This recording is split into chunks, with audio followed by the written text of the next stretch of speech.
But this week's episode, episode number 10, we're talking about a fairly recent album, actually. It's a 2018 album from Mr. Leon Bridges, and he is a just phenomenal talent. And can I tell you, like, why, first of all, how I ended up learning who Leon Bridges was in the first place? Please. I mean, BJ, you said, hey, can we talk about this album? Yes. I love this album. I love Yes. Leon Bridges. I'm very excited to talk about it, but I'm curious, what was the inspiration or emphasis to talk about this week? So this is ridiculous. Okay. Can't wait. My first introduction to Leon Bridges was I was sitting on the couch watching Sesame Street with my son, and he was one of the guests on Sesame Street and sang I'm thankful for this for Thanksgiving. And I just remember, like, anytime I see somebody that I'm unfamiliar with, I immediately go to the internet to figure out who they are. But here he is singing a song with Elmo about Thanksgiving, and he's like surrounded by kids and everything like that. And all of a sudden, I'm looking him up, and it's like, oh, he's like an R&B gospel singer and everything like that. I was like, I can't believe I've never heard of him. Fast forward like maybe a few months. And all of a sudden, the program director at the radio station I'm at the time says, hey, I'm going to add this song to our rotation. It's not one we'd normally play, but it's doing really well and people seem to like it. And it was Beyond.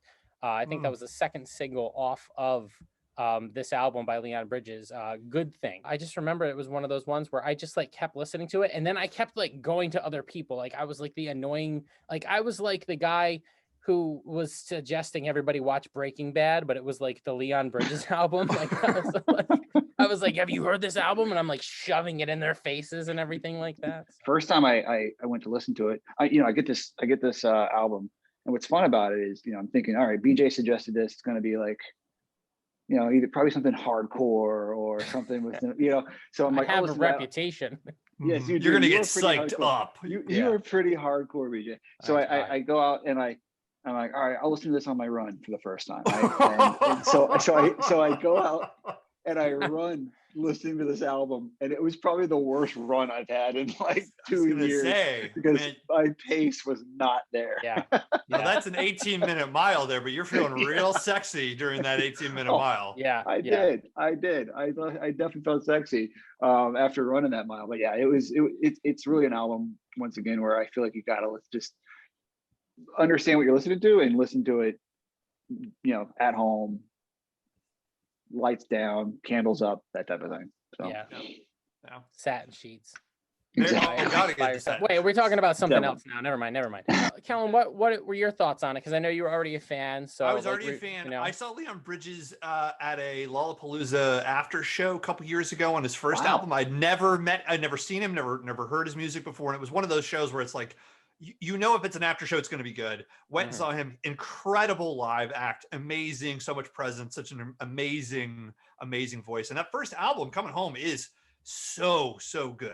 Yeah. Right. That's an album that feels like that was recorded 40 years ago. And for some reason it came out of a time machine. Right. Right. Yeah. I feel like that album specifically, Coming Home, Smooth Sailing, River, these are all songs that are recorded with sort of a modern sort of take on things. And it's the same thing with what he's doing with a Good Thing. Like, again, these are songs that sound like they are from another era, but the tone and the perspective feels very, very modern. So it's this beautiful sort of pastiche of classic sort of R&B, gospel, sort of early rock and roll, as well as some very modern sort of takes that way. And I think, again, Good Thing is such a beautiful, beautiful album. Beyond is such an amazing love song. You put you put Beyond on a mix for somebody. Right. You are telling them something very specific. You're telling them that they're the one.